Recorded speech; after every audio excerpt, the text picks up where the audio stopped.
so tired. Meet a stranger, jump right in your car. Waking up on your sofa.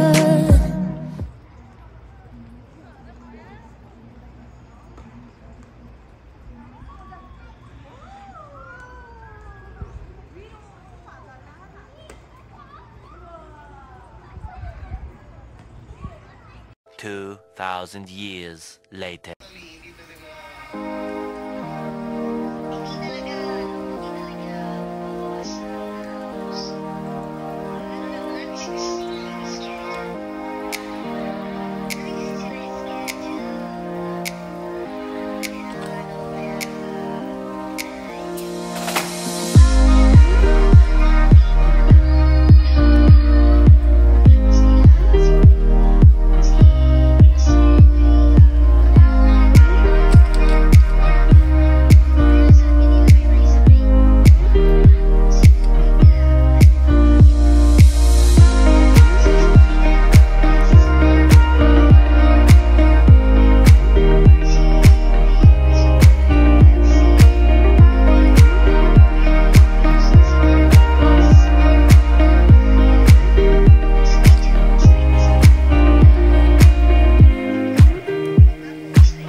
Three hours later. Hello mga bebs! Kamusta na kayo? Kakatapos lang namin kanina pa naman konti. So, ayan, nagpa-eyelashes extension ako mga bebs. Ayan. Ganda na naman kasi nga para sa Chuseok holiday, maganda ang aura natin mga bebs. So, ayan. Maganda na naman tayo. Ayan. So, syempre nagbayad ako mga bebs. Nakakaya sa kaibigan ko. Busy din kasi yun sa anak niya. So, ayun, syempre kailangan nating magbayad. Ano pa yun, home service pa yun, diba? So, nakakaya. Tsaka, uwi siya uwi siya ng Pinas. So, pandagdag niya yun, mga bebs. Pambili ng pasalubong. So, ayan, ang ganda-ganda, mga bebs. Hindi ko na pinarami kasi sobrang nahapdian na talaga ako. Hindi ko na kaya. Pero, kailangan talagang, tiis kasi nga, gandang, ano ba yun? Tiis ba yun? So, ayan mga bebs, nagtutupi ako ng mga nilabhan natin. Ayan, pinakaayaw ko mga bebs ang nagtutupi, pero wala tayong magagawa. Ako lang naman yung naglalaba dito at nagtutupi. So, ayun, tawag nito. May darating tayong order, kasi nga nag-order ako. Regalo ko dun sa ate ko. Na-orderan ko na siya ng isa pang, inorderan ko siya ng pabango mga bebs. Tapos meron pang isa. Nag-order pa ako. Pero parating na. Ayan. Ay, ito, ganito din yung regalo ko kay ate. Pabango siya mga bebs. Guess mga bebs. Ayan. So, dalawa siya. Tag-isa kami ni ate. Ayan. Malaki-laki na rin to. 250 ml. Tapos, kung ano yung akin, ganun din sa kanya. So, inorderan ko rin siya ng sandals. Hindi ko na to na-unboxing. Pero yung sa kanya, i-unboxing natin. Ipapakita ko sa inyo. So, ito mga bebs. Ito yung sa akin mga bebs. Oh. Ganda. Kulay black na mataas siya. Ayan. Ang ganda niya. Kaya lang tapos na yung summer. Pero next year, at least, pag next year, bagong-bago pa siya. So, ayan. Yung kay ate, ipapakita ko sa inyo mga bebs. Darating yung kanyang, yung in-order ko sa kanya. So, ayun. Ano pala? Nanonood ako ng kay Inday Karya. Gustong kumain ng saging. Wow, ang daming saging. Gutom tuloy ako para ako naglalaway ng saging. Tapos mga bebs, yung palang vlog natin last is, yung nakaraang vlog natin ay, yun nga yung kay Yechan. Ang issue ay kay Yechan. Ayun, okay na sila mga bebs. Nag-promise na lang siya sa tatay niya na hindi na yun niya. Hindi na mauulit. So, nakita niya naman mga bebs, yung habang nag-worship song sila, diba, hindi talaga siya kumakanta. Lang siya, nakatahimik lang siya, nakaganyan lang yung mic sa kanya. Hindi siya kumakanta, hindi siya gumagalaw, pero yung mata niya, gumagalaw doon tumitingin siya sa tatay niya, tas gaganon siya. Siyempre, siguradong maraming, lahat ng mga nandoon ay nakapansin sa kanya. So, ayun, siyempre, nakakahiya yun, diba? So, nahiya yung tatay niya. Siyempre, pati ako nahiya. So, biglang nag-moody siya. Ang sinabi ko lang naman sa kanya, mga bebs, bago siya, kasi napapansin nyo naman na yun, diba? Nung kapag nag-worship, song sila sa harapan, siya lang talaga yung magalaw, ganon, yung galaw ng galaw. So, parang hindi magandang tignan, diba, mga bebs? So, ayun, kahapon, matagal ko nang sinabi sa kanya na, pag mag-worship song, huwag kang masyadong gagalaw. Kung maano naman yung kanta ng worship song, yung nakakasayaw, pwede kang gumalaw-galaw. Pero kung malungkot naman na, huwag siyang masyadong gumalaw, sabi ko sa kanya. So, ayun yung din sinabi ko sa kanya kahapon mga bebs, Sunday. So, ang feeling niya, na ko daw siya na, hindi ko naman siya nabully. So, sabi ko, yun lang naman sinabi ko, hindi naman siguro masama yun, diba? So, dinamdam niya yun. So, ayun, kaya ganun siya sa harapan habang nagkakanta, hindi siya gumalaw, hindi din siya nagkanta. So, nakatayo lang siya doon, nakaganyan lang yung mic. So, napansin nyo naman siguro mga bebs. So, syempre magagalit yung tatay niya. Grabe ang galit ng tatay niya. Nasa kotse, imbis na mag-practice siya ng drum nung kahapon, hindi siya nakapag-practice dahil sa sobrang galit na galit yung tatay niya. Tapos ako na lang yung nag-practice ng worship song. So hanggang sa kotse, hindi na pinapagalitan siya nung kanyang tatay. Nasabi, pinapalayas na nga sa bahay. Hanggang sa narating na napalayasin sa bahay. Pero hindi naman yung nagagawa ni Mr. Siyempre, lang niya yun, yung sa sobrang galit niya lang, diba? Lahat naman tayo, kapag nagagalit tayo, diba? Kung na yung gusto mong, biglang, yung masasabi mo na yung hindi dapat, diba? Pag galit ka talaga. So, ayun, sabi niya, tanggalin mo lahat ng mga suot mo, ganyan-ganyan. Kung ano yung binili ko sa'yo, tanggalin mo. Huwag mong dadalhin, umalis ka dito sa bahay. So, ginanon niya yung anak niya. So, syempre, masakit na naman sa akin yun. Gaganon niya yung anak ko na, syempre, 9 months mo siyang dinala sa sinapupunan mo. Tapos, gaganunin lang siya. Pero, alam ko naman yung ugali ng asawa ko. Hindi naman niyang totoo. Hindi naman siya siniseryoso. Sa galit niya lang talaga, kaya niya nasabi yun sa kanyang anak. Ayun. So, ngayon, okay na sila mga bebs. Kagabi pa, bago kasi kinausap ko rin naman si Yechan. Yun, kinausap. Tsaka yung kapatid niya, sobrang sakit talaga ng loob niya. Kasi yung pinapalayas yung kuya niya. So, sobrang sakit ng loob ng kapatid niya. So, sobrang iyak ng kuya niya mga bebs. Ay, ng kuya niya. Sobrang iyak ni Yeram. Nakita niyo naman sa video mga bebs. So, ayun. Ngayon ay medyo hindi maganda yung weather. Sa 28, baka pumunta na kami doon kila ate. 28, tapos matutulog kami doon. And 29, pupunta kami sa basketballan para manood ng basketball ng aking kapatid na lalaki. So, ayan, magbablog tayo mga bebs. Ayan. Magre-ready lang ako ng mga konting damit lang namang isang pantulog. Tapos yung pang-alis namin ng 29. So, ayun mga bebs. Yun lang yung ating ganap sa ano. Baka hindi na ako mag-vlog, hindi muna ako mag-vlog mga bebs ng Martes at saka Merkules. So, Webes na lang tayo magkita-kita mga bebs. So, Webes, mapapanood nyo na to ng Friday. So, ayan, mapapanood nyo yung vlog ko pala sa Friday. So, ayan mga bebs, mamaya na lang pag dumating yung ating order para sa ate ko. So, see you. Mga bebs, nandito na si Eram. So, meron siyang pasalubong. Hindi ko alam kung ano to. Ano to sa burger. Ano ba yan? Mom's Touch. So, ayan. Ano daw to? Libre ito ng kanyang teacher. Kasi naging good boy siya. At natapos niya yung kanyang homework. So, ayan, meron siyang libreng cola. At saka yung, ito yung sa loob nito. Ayan, tapos ito nga. So, nagbibihis si Yeram. Hindi ko pwedeng pakita sa inyo. So, ayan, saktong-sakto. Nagugutom ako, kaya kakain kaming dalawa. So, ayan, okay na si Yeram. Ayan na si Yeram, mga bebs. Hello daw. Hello. Hello po. Hello po. Oh, tito. So, ayan, nanonood din ako kay Inday Cars. Oh. So, ayan mga bebs. Tsaka naka-live pala ako. Asa na ba? Hello po. Ayan. So, ayan. Kain muna kami. Tapos, meron din palang pasalubong yung kanyang kaklase galing sa, di katawa sa Australia. So, ayan. Crumbled. Ayan. 이거 맛있어. So, matitikman natin yun mamaya. 먹으니까 침 흘려. 이게 침이. 이게. Chim nawa? 막.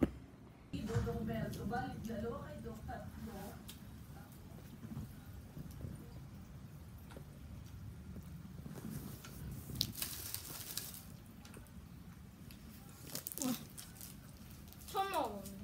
뜨거워.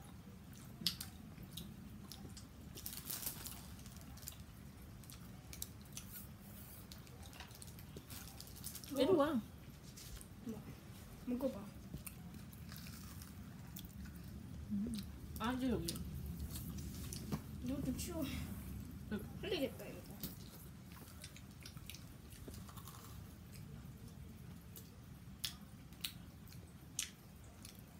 얘가 제일 기대했는데 맛이 별로 없어. 맛없어. 이거 맛이 없어. 빡빡해. 응.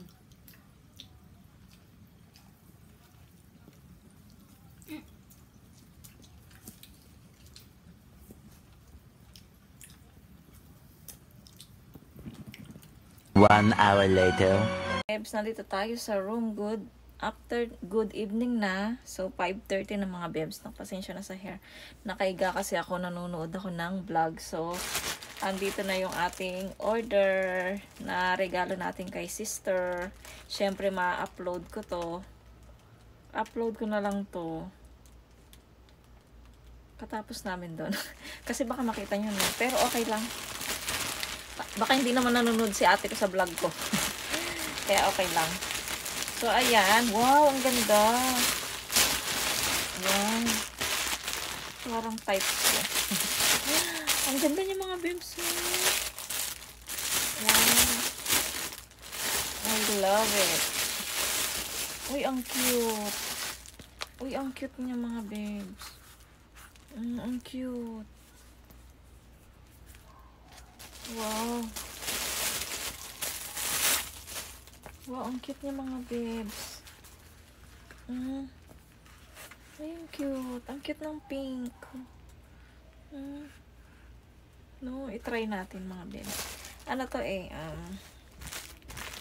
si Mr. pala, mga bebs, hindi ba, meron siyang ano dito, yung dati yung nakagat niya dito. So, na-laser na yon, pero ngayon, parang tumutubo pa rin siya. So, ngayon, sabi ko sa kanya kahapon, sabi ko, dalhin mo yan sa clinic. So, ipa-check up mo siya ulit kung bakit ganun, bakit bumabalik ulit siya. So, ayun, katapos niya sa work, dumiretso na siya doon sa clinic. Tumawag siya kanina. So, ayun, medyo malilate siya. Sigurado maraming tao ngayon sa clinic, mga bebs. Ay, ang cute! Ang cute ng pink! My guys! Pakita ko sa inyo, mga bebs. So, yun o, ang cute-cute ng pink. Pero medyo malaki siya sa akin. Pero okay lang. Hindi naman to sa akin eh. Sana magustuhan to ni sister. Ang ganda. I love it. Ay, ang cute-cute niya. Pero hindi siya sa akin. Kay sister. Sana magustuhan niya yung regalo ko sa kanya. Tsaka yung pabango. Ayan. Ayan, ang ganda. Ang ganda-ganda ng regalo. Ay, ng regalo. Oo. Ang cute niya. Ayan. So, ang cute ng regalo ko kay sister. Ayan. So, ibabalot ko siya ulit. Bali, terno kami, mga beb. Sa akin lang yung black. Sa kanya pink. Hindi ko pinili yung pink para sa akin kasi ako tamad akong maglaba ng pagka marumi na siya. Kunyari marumi siya. Tinatamad na akong labhan siya. Kaya hindi ako mahilig sa mga ganitong kulay, sa white. Hindi ako mahilig, mga bebs. Mas mahilig ako sa mga dark na color kasi at least yun, hindi nakikita yung dumi, diba? So, hindi halata. Kaya, ayun, ayoko talaga ng mga white color. Yung iba kasi, iba naman kasi tayo, diba? Yung iba talaga, gustong-gusto nila yung white tsaka yung mga light colors. Pero ako, hindi talaga ako mahilig. Mas type ko talaga yung mga dark color. Kaya tignan nyo ako, dark din ako. Ayan, so ilalagay natin sa lalagyan. Diba? Ang cute. Ang cute ng regalo ko kay sister. Sana, sister, magustuhan mo tong munting regalo ko sa'yo. Masusuot mo to sa summer pag gumagala-gala kayo ng friends mo. Joke. So, ayan, mga bebs. Higa-higa muna ako. Na-tired ako. Hindi ko pa alam kung ano yung kakainin namin. Hindi ko alam kung anong lulutuin ko. Kasi wala tayong pork ngayon, mga bebs. Ngayon, nagme-medyas na ako sa bahay kasi lumalamig na yung panahon. So, ayan. Maghiga muna tayo, mga bebs. The next day. Hello, mga bebs. Welcome back sa aking channel. Continuously lang to ng vlog natin yesterday. Okay na yung ganda ng ating pilikmata, no? So, nagre-ready ako, mga bebs. Dahil sa aming, trip. Joke lang. Trip hindi. Sa aming pagpunta kila ate. Ayan. So, nakagamit namin yung small maleta. Ayan. Yung maliit lang na maleta. Itong kabila, mga bebs. Ito, ibibigay ko to sa ate ko. Ito naman sa nanay ko. Yung nagustuhan niya na stripe. So, nasuot ko na to ng isang beses. So, ibibigay ko na sa kanya. Tapos, itong mga lotion na pinabili niya sa akin. Tapos, yung panghugas ng mukha, gusto daw to ng pamangkin ko. So, naging okay sa kanya. So, meron pa akong dalawa. Kaya, ipapadala natin po. Kasi magbabox si ate ko ng maliit lang. Tapos itong headset. Ayan, sa pamangkin ko din yan. Ibibigay ko. So, ayun.